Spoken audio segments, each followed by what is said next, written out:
Pont-Lançon, doomed Belgian obstacle in Germany's path. The fort's guardians, among the first of the war's millions of casualties. In the opening months, the mould for a new kind of war was cast in the West. Industrialized states locked in conflict. Over 7 million men armed with the latest technology. 11 million civilians under brutal occupation.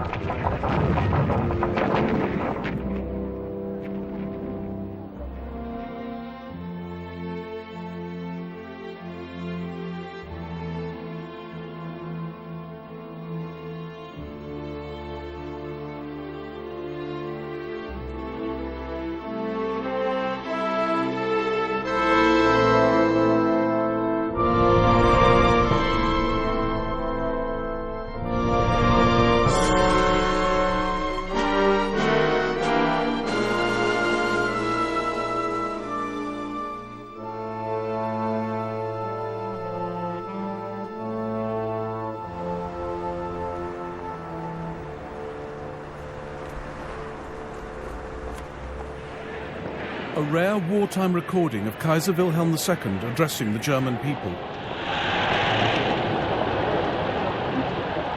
Es muss denn das Schwert nun entscheiden.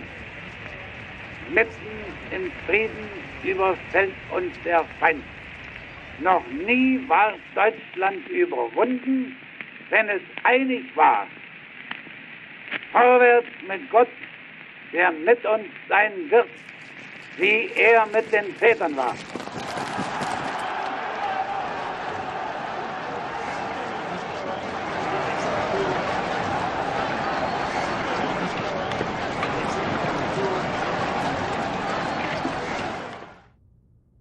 Germany, with 3.8 million men, faced a similar-sized French army to her west. But 3 million Russians were attacking in the east.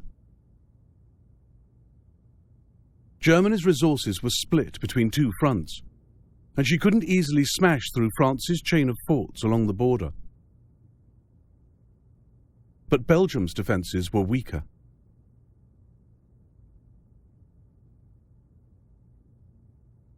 The idea of going through Belgium was General Schlieffen's, his way of storming into France and encircling the French army. But Schlieffen had retired in 1905, and by 1914 his successors had no illusion that there was any swift victory to be had in a two-front war. Indeed, at the start of Germany's war there was an air of pessimism, desperation, improvisation.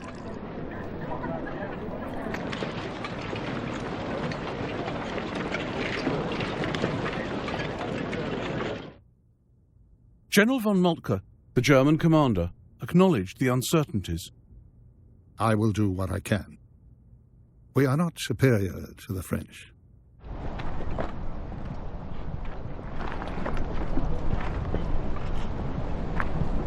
The Germans went to war less with a master plan than a recognition that they would have to take the war bit by bit. And the first bit was Belgium. The Germans knew Britain had guaranteed Belgian neutrality, but reckoned Britain would come into the war sooner or later, whichever route the Germans took into France.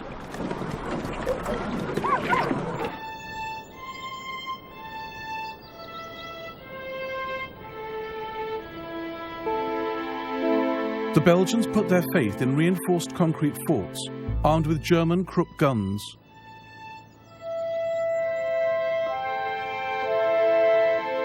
The Germans brought their massive siege guns, the Big Berthas, named after Krupp's daughter, to smash them.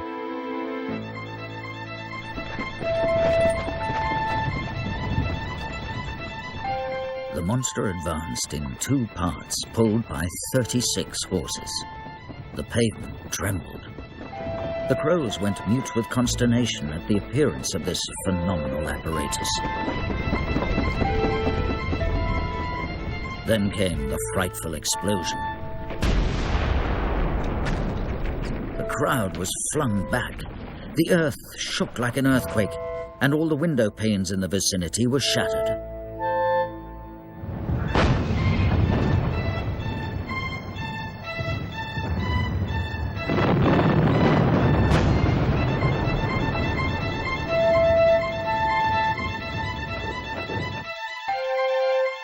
Colonel Victor Naissance was in Fort Lansin on the receiving end.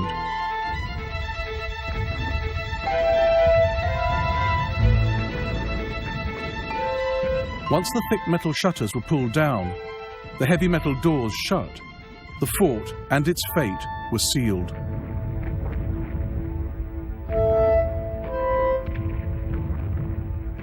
The ventilation system has failed. The chimney of the generator is totally blocked. The fort is also filling with concrete dust. The men's chests heave to get air. They're suffocating. They don't look like humans anymore. Their features distorted with agony and hate.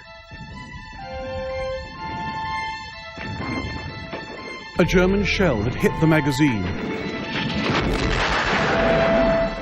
bringing down the 6-foot-thick concrete roof, crushing 250 soldiers to death. The survivors were horrifically burnt.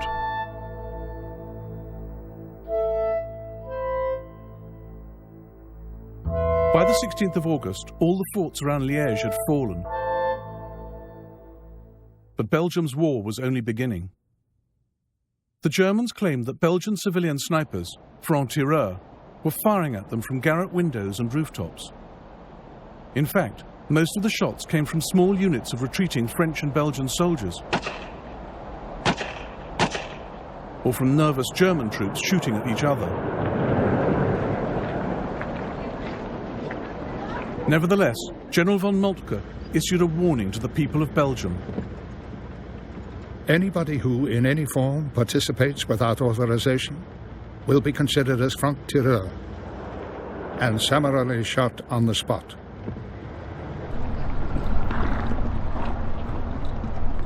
Rare German newsreel of suspected franc-tireur being taken prisoner.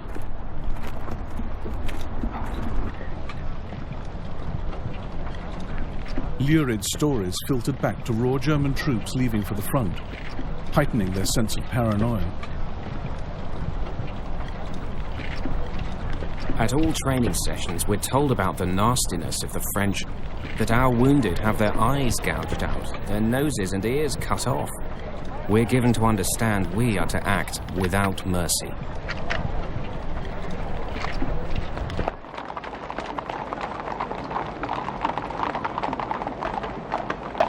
The pressure to maintain a speedy advance through a hostile population led to atrocities. These were not just the impetuous actions of frightened troops. They became part of a systematic plan to terrorize and demoralize the enemy. We've been ordered to kill everyone and wipe off the map part of the left bank of the Meuse. It's a tremendously honorable task and we'll be famous forever.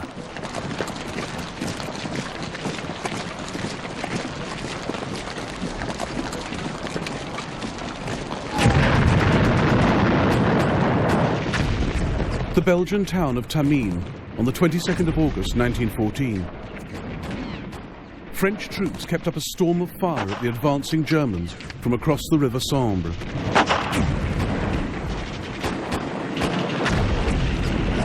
The Germans rounded up civilians, including Fernand Scoyer, for a special task.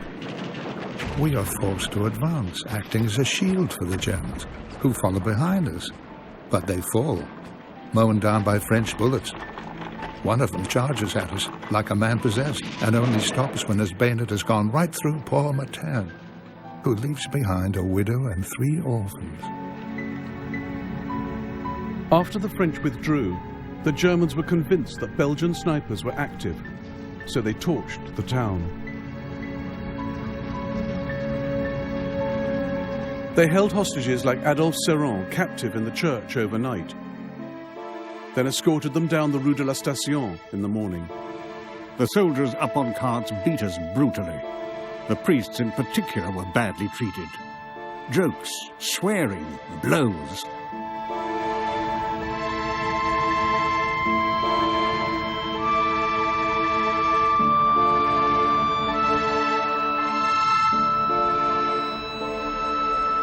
Nearly 400 men, women and children, among them the priest, Father Donnet, were herded into the main square by the riverbank.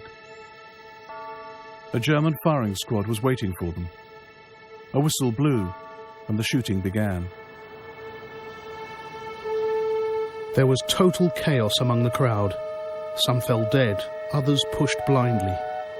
I found myself on the ground, the tide moving above me. I was suffocating. I was hit by 2 bullets in the kidneys. I felt their holes drill into me.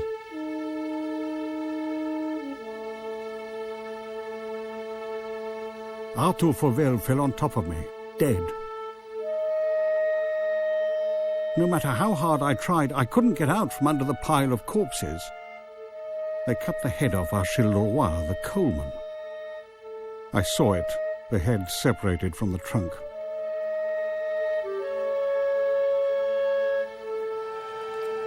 The ultimate cruelty was when the soldiers checked the victims one by one. Any still alive they bayoneted violently, then threw them in the Sambre.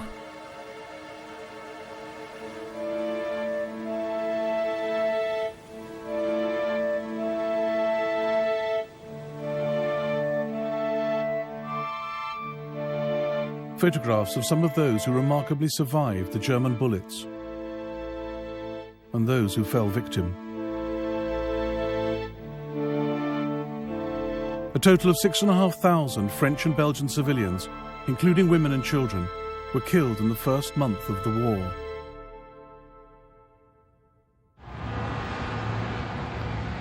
A 180,000 Belgian refugees crossed the Channel to Britain. The stories of German atrocities against plucky little Belgium provided ideal propaganda to rally Allied public opinion behind the war. The image of the murderous Hun, the barbaric Boche, was born.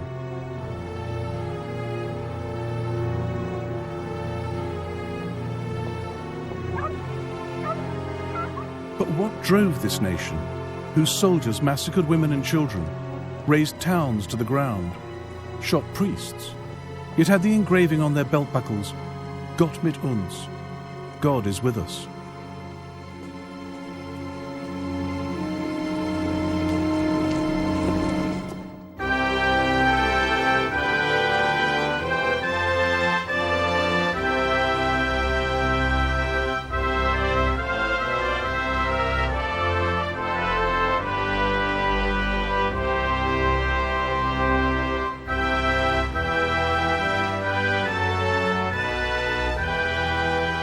The monument erected outside Leipzig to commemorate the centenary of the Battle of Nations was dedicated yesterday. In the interior of the monument is a crypt to the honor of the heroes who fell in the fight with Napoleon. Amid uproarious cheering, the emperor reached the broad flight of steps leading to the foot of the monument. The whole concourse sang the beautiful chorale, "Now thank we all our God."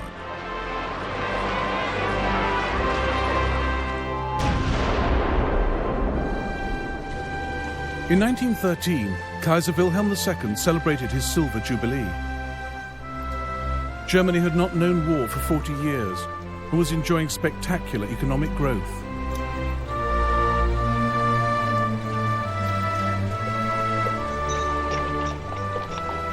The Kaiser depicted his country not as an aggressor with territorial ambitions, but as the custodian of international concord. Germany is standing, guarding the peace of the earth, at the door of the temple of peace, not only of Europe, but of the whole world.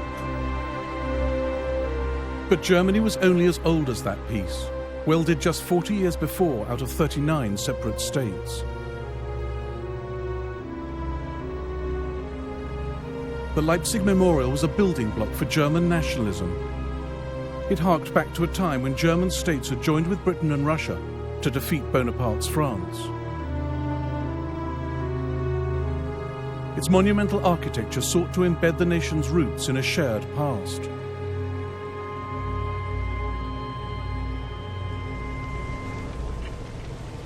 But the Kaiser in 1913 realized that the process of unification was not complete, and that spelt weakness.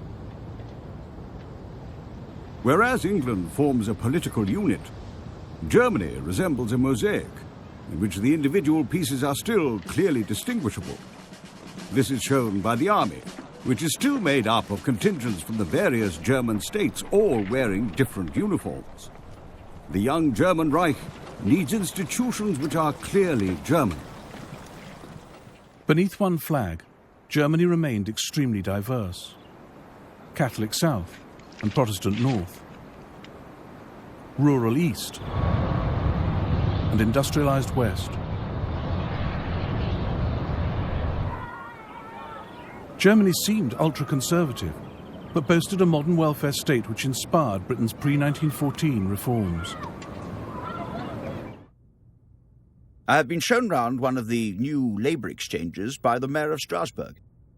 I saw some of the poorest fellows in German society, but they all had an insurance card, entitling them to benefit in sickness, invalidity, infirmity, and old age. There is no doubt that these labour exchanges are tremendous. The honour of introducing them into England would be in itself a rich reward.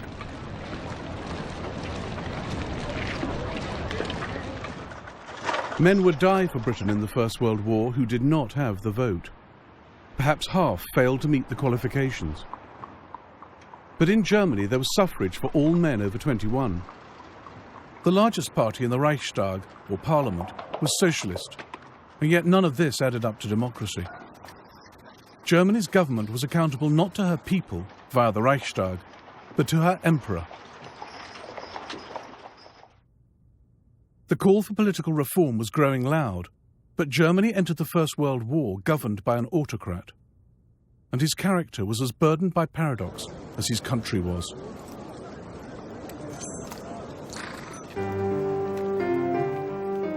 One day the Kaiser is a soldier king, rigid, traditional. Suddenly he's the reform king, embracing the worker as a brother.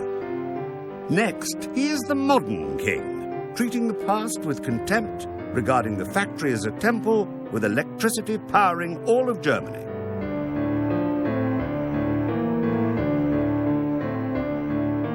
Kaiser Wilhelm II was Queen Victoria's oldest grandson, cousin to both Britain's George V and Tsar Nicholas II of Russia. Wilhelm was born with a withered left arm for which he compensated with sports, sailing, riding and hunting. He had an immature streak, dressing up and playing often cruel practical jokes.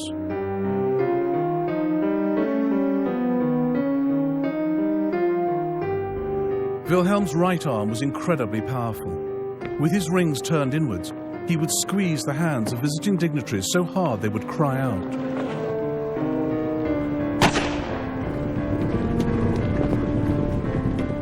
A king's insecurities matter little if he has no power, but the Kaiser was Germany's commander-in-chief, its supreme warlord. In no area has the Kaiser views of his own, and he doesn't know what to do.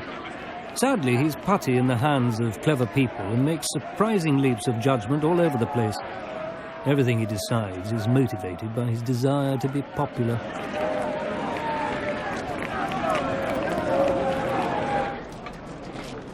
The Kaiser was most comfortable in the company of his officers. He was obsessed with uniforms and militarism.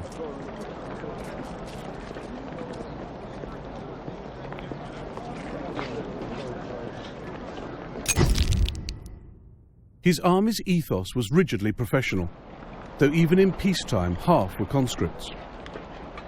They were highly disciplined and the guardians of the German state. The French were old enemies. The last time they'd fought, in 1870, the French had used civilian snipers, franc-tireurs, against them. The German Chief of Staff's own uncle led that campaign and passed on the crucial lesson to the German soldiers of 1914. International rules do not work when soldiers are in constant fear for their lives, worried that a civilian may pick up a rifle and shoot them.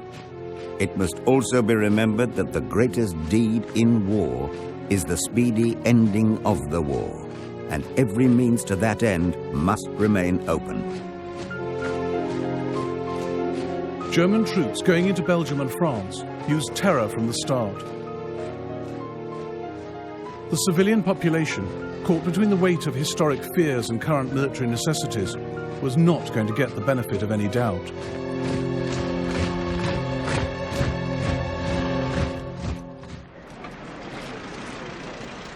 Belgian and French forces bore the brunt of the German onslaught.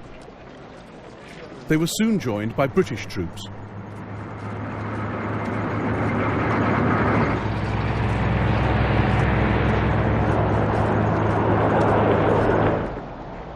In all, 100,000 men of the British Expeditionary Force crossed the Channel in the early weeks of the war. On the 21st of August, British troops moved into position alongside the French Fifth Army near the Belgian town of Mons, close to the French border.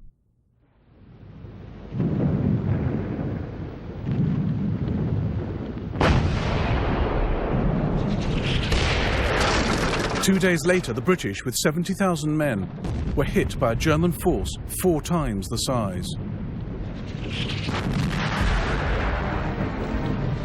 I focused the telescope and saw a number of little grey figures. More and more were appearing.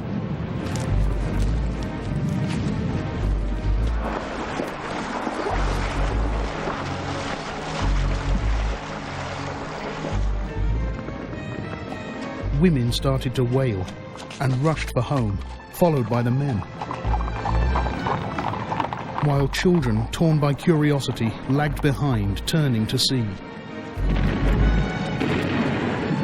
In a few seconds, all these civilians were fleeing along the roads.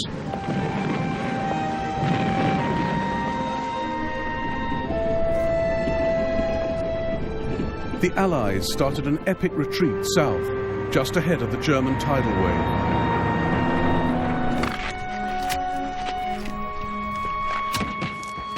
The war on the Western Front did not begin in the trenches. These early months were mobile, fast, dangerous. In the first 4 weeks, the German army lost over 250,000 men killed, wounded, and missing.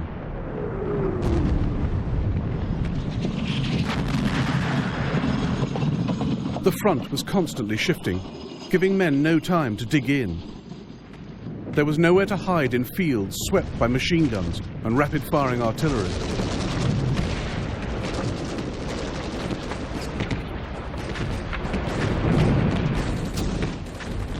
British soldier Edward Dwyer won the Victoria Cross on Hill 60 in Belgium. He was just 19. He recalled the retreat from Mons on a sound recording made in 1915. He was killed a year later. I was already in the army when the war broke out and went to France on August 13, 1914. You people over here don't realise what our boys went through in those days. That march from Mons was a nightmare. Unless you've been through it, you can't imagine what an agonising time it was. We used to do from 20 to 25 miles a day. There was only one thing used to cheer us up on the march, that was singing. We're here because we're here, because we're here, because we're here. We're here because we're here, because we're here, because we're here.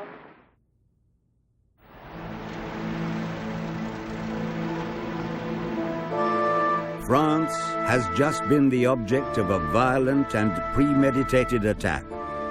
She will be heroically defended by all her sons. Nothing will break their sacred union. Once again, she stands before the universe for liberty, justice, and reason. Vive la France!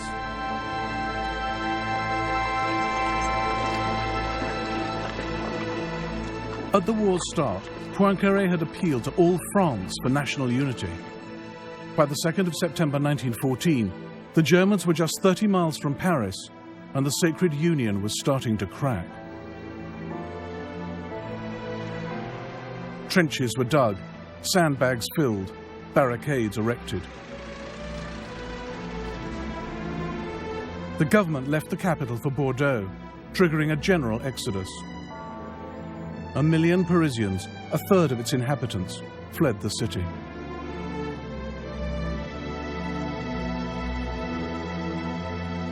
the fate of Paris and France would be decided on the River Marne. Fought along a 300-mile front, it was a battle France had to win.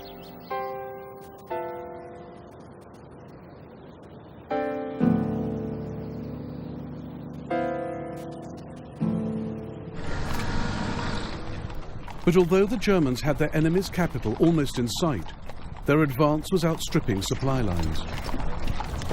There were few lorries in 1914. Horses pulled the guns and wagons.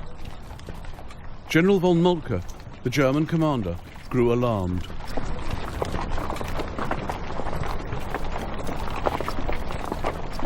We have hardly any horses left in the army which can take another step. We don't want to fool ourselves.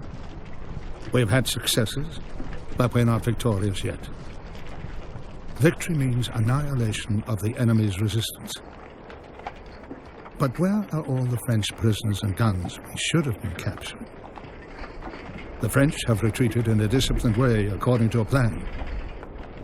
The most difficult time lies ahead of us.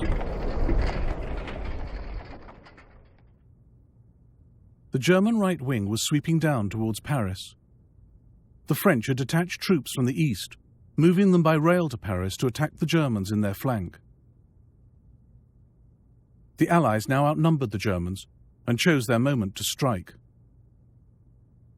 As the Germans neared Paris, a dangerous gap opened up between their first and second armies. The British Expeditionary Force would be driven in like a wedge.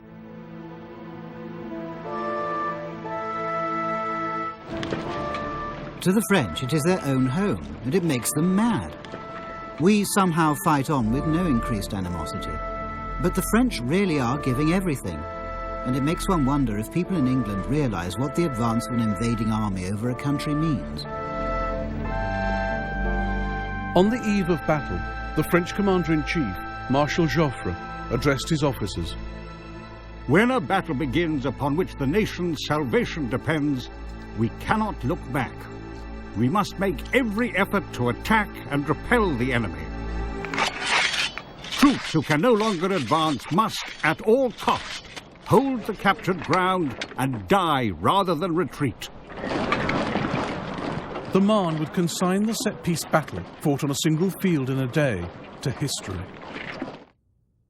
It was on the cusp between old warfare and new. Around Paris, great armies wheeled and manoeuvred as they had done for centuries. But to the east, the French dug trenches to defend their positions. Here, the battle lines would become static.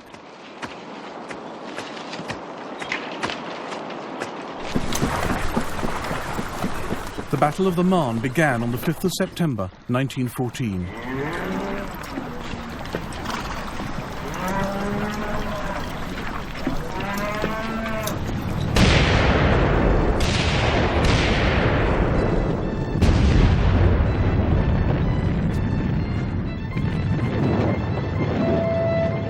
Fighting has begun. French shells explode incessantly in front of us.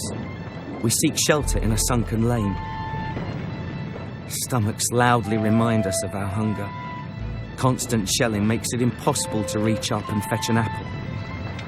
Some block their ears so as not to lose their nerve with the incessant machine gun fire. Our ranks are decimated. We cannot hold this position much longer.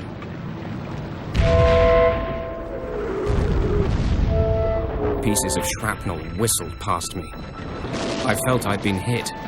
My knee was giving way as I walked. I wasn't sure what had happened. I stopped and pushed my finger through a hole in my trousers. My finger kept on going into my leg.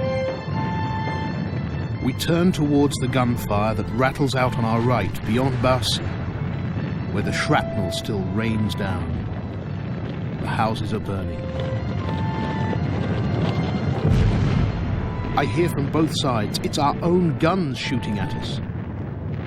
I stick very close to the ground, face against the earth.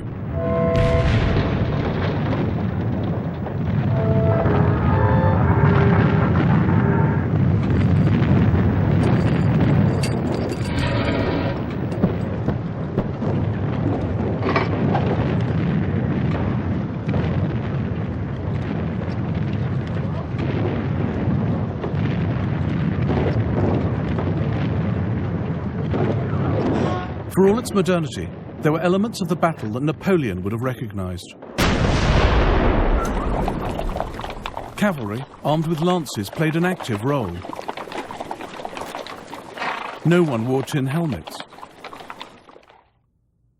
And as these original colour photographs of the Marne show, some soldiers' uniforms owed more to the parade ground than to the needs of camouflage. There were easy targets in the early months. My rifle went to my shoulder. 2 Frenchmen fell. I fired again. Nothing. My magazine was empty. I reached for my bayonet. I expected to be killed by a bullet any second. But then the rest of my men burst through the undergrowth, and the enemy vanished. The Germans were in a shade of field grey, but the British were even more difficult to spot, as another German enviously noted. The colour of the English clothing is much more suited to the terrain than ours. It's a sort of browny green, a really dirty colour. This really is an advantage, although we're still going to win. With men dug in along so vast a front, aerial observation became vital. Balloons and planes gathered crucial information. They also began to take on a more active role.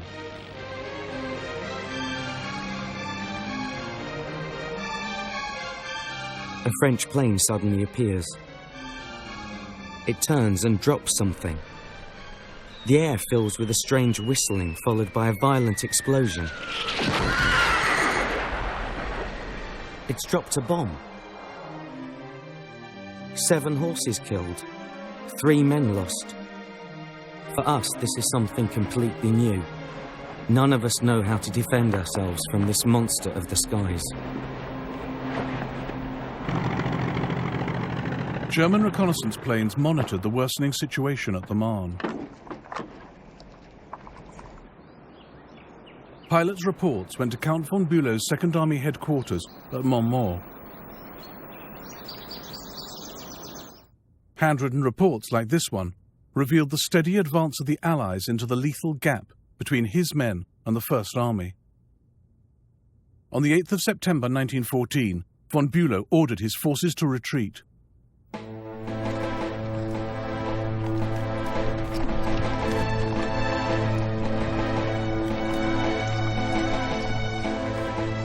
We continued to fall back, passing through French villages.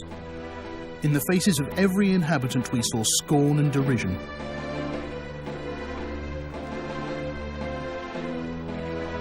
The women leaned out of their windows and thumbed their noses and sneered at us.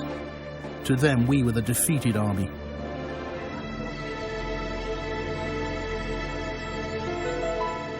The French referred to the battle as the Miracle on the Marne. France had been saved, but at a cost of 250,000 casualties, the same losses as the Germans. No future battle on the Western Front would average so many casualties per day. Louis de la Grandière, a French ambulance driver, was based at Saint-Sophie Farm in the thick of the battle.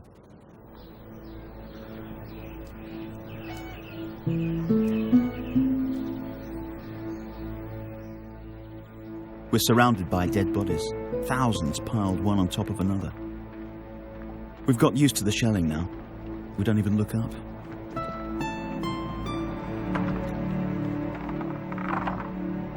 The whole area has been devastated. The local people, gone.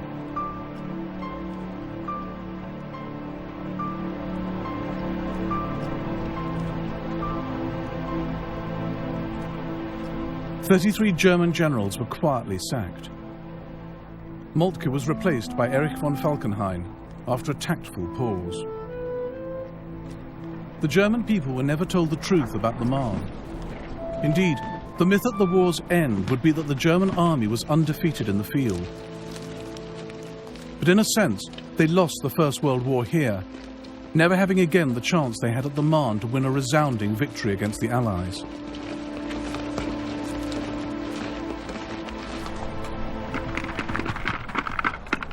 Germany was now committed to a long war, and she didn't have the resources for it.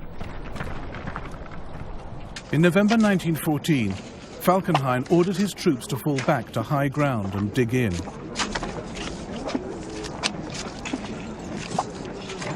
Unable to break through, the Allies had few options but to dig in as well.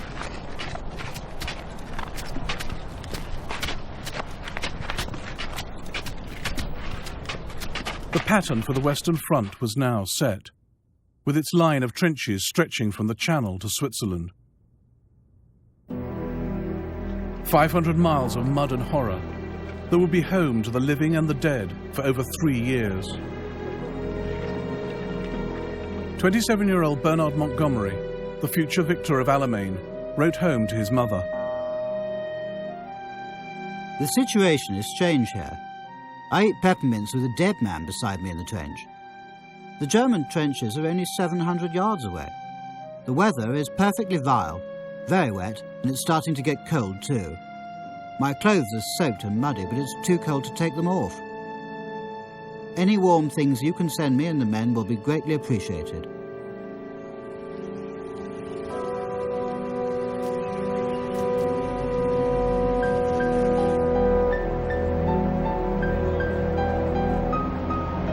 And beyond no man's land, beyond the German lines, 11 million French and Belgian men, women and children were learning to adapt to their changed lives as civilians under German occupation.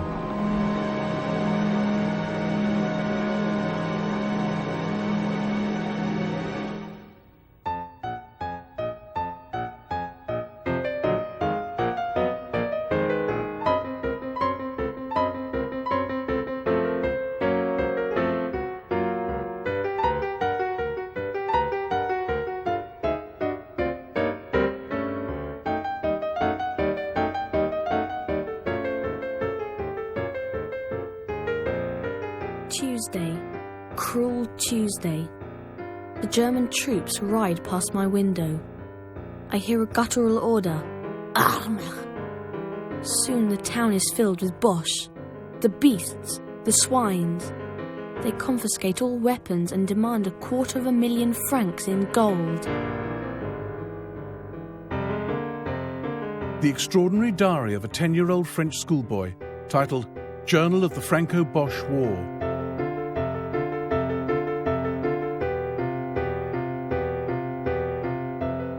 Yves Congar lived with his family in this house in Sedan, eastern France. Yves' mother encouraged him to write a diary to keep him busy during the summer holidays. It became a unique record of the occupation. What Yves had seen when the Germans marched into Sedan was forced requisitioning.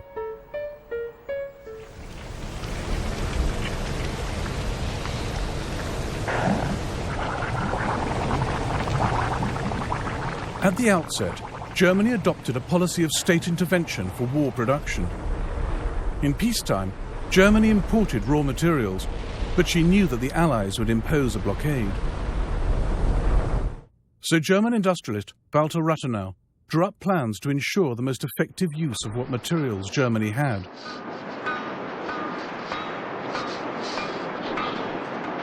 But after a few weeks of war, the German state had most of France and Belgium's industrial and mineral resources at its disposal. These were now taken back to Germany, millions of tons of raw materials, plant and foodstuffs.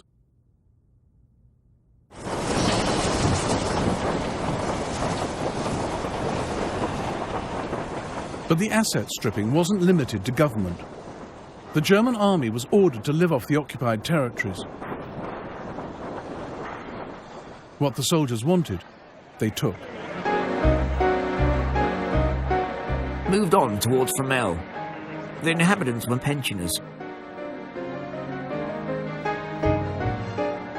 Our boys found a stash of wine and eggs. We helped ourselves.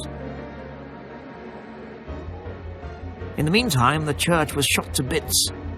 Not a single house was spared. They have taken, rather stolen from us, straw, copper, oats, and the belongings of over 8 million people. They have looted the cellars, the empty houses, the walnut trees, the telegraph poles, and the livestock.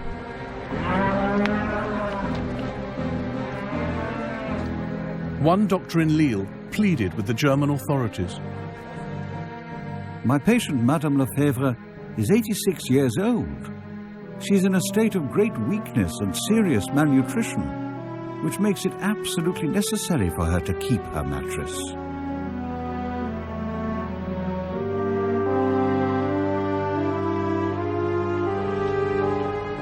It wasn't just material loss. The Germans rounded up thousands of teenage boys and girls for forced labor. The last 3 weeks we have spent in the most terrible anguish and moral torture possible for a mother's heart. At 3 a.m, these German heroes go out with a military band and machine guns and bayonets fixed to hunt down women and children, to take them away. God knows where or why.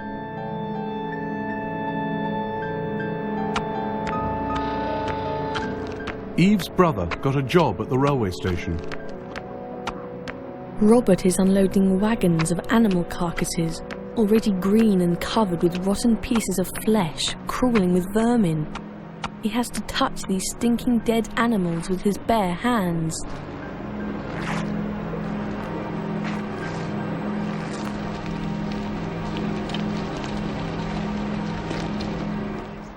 Occupied France was run like a military state, as this film of the German military police in Lille shows.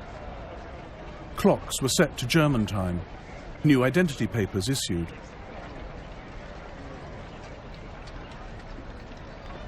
The Germans generally made us parade at 5 a.m.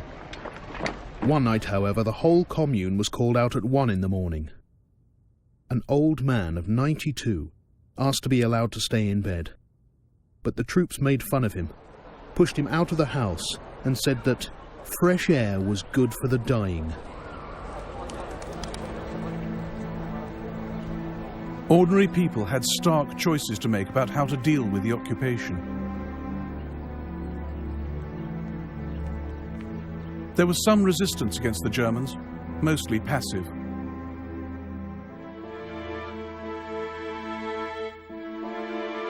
Belgian opposition was spurred on by the head of the Catholic Church, Cardinal Mercier. His letter, Patriotism and Endurance, was read out in every church across Belgium in February 1915. God will save Belgium, my brethren. You cannot doubt it. Nay, rather, he is saving her. Across the smoke of conflagration, across the stream of blood, have you not glimpses of his love for us? There is no perfect Christian who is not also a perfect patriot. Whence, in truth, comes this irresistible impulse which carries the will of the whole nation in a single effort of resistance in the face of the hostile menace? Mercier kept up his resistance, calling the Germans an army of evil and Lucifer's own. This embarrassed not just the Germans, but the Vatican. Like Pope Pius XII during the Second World War, Pope Benedict XV refused to condemn German atrocities. The Germans placed Mercier under house arrest in a bid to silence him, but it only increased his popularity. The Germans also unwittingly created another martyr.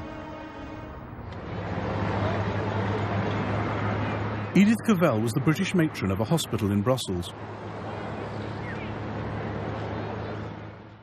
After Belgium was overrun, she helped Allied soldiers escape into neutral Holland. In August 1915, she was caught, tried and condemned to death.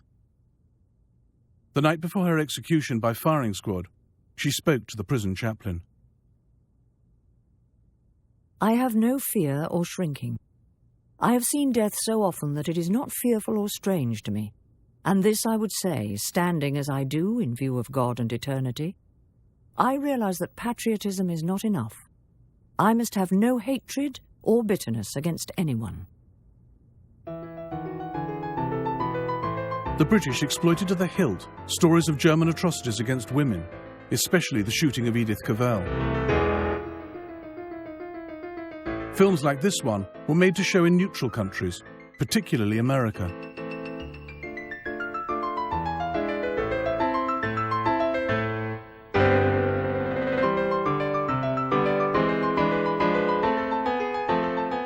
I closed her eyes and placed her body in the coffin. She was the bravest woman I ever met, going to her death with poise and bearing. She had, however, acted as a man towards the Germans, and deserved to be punished as a man.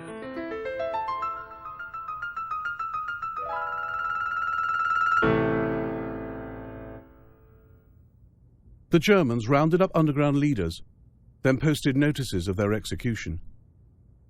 And they used another method to ensure civil obedience. They took hostages, including Yves Congar's father. The hour is near. The last meal together, the goodbyes, the hugs. I want to cry. Father walks to the station with just us boys. I bite my lip and feel my eyes tightening. Father says, "I love you. Farewell. Remember me." Then he kissed us. Every night I'll say a prayer for my father and the other hostages. Civilian men, women and children were packed into cattle trucks, sent to concentration camps as hostages and forced labourers. Several thousand French and 58,000 Belgians. The rounding up of civilians by the enemy has been tragic. The weaker, because they were the most harmless, were detained without understanding the reason for their arrest, without time to collect any belongings, suddenly considered as criminals. Then taken to concentration camps to assure security in the occupied areas. These civilians became simple pawns in the hands of their captors. A doctor's daughter from Lille learned what her father was suffering. Papa was locked up for 5 days for refusing to assist an operation carried out by a Boche. All food packages are opened and classified. The prisoners come each day to collect their provisions, but there's only one container. Milk, fish, fruit, all tipped into one bucket, because the Germans use the tins to make grenades.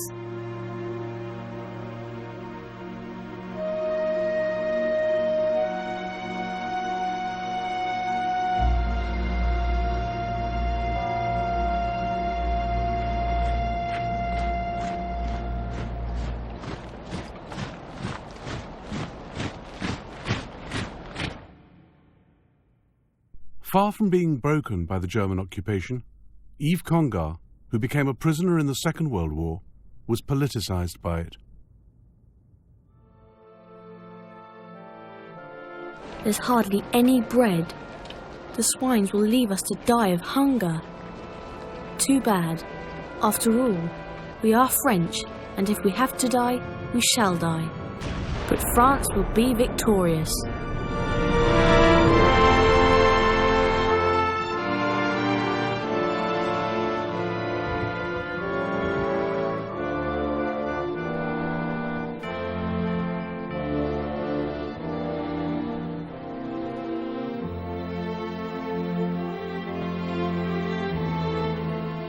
In the next episode of the First World War, global conflict rocks empires as Germany beats the Royal Navy in the Pacific and maverick armies rampage through Africa.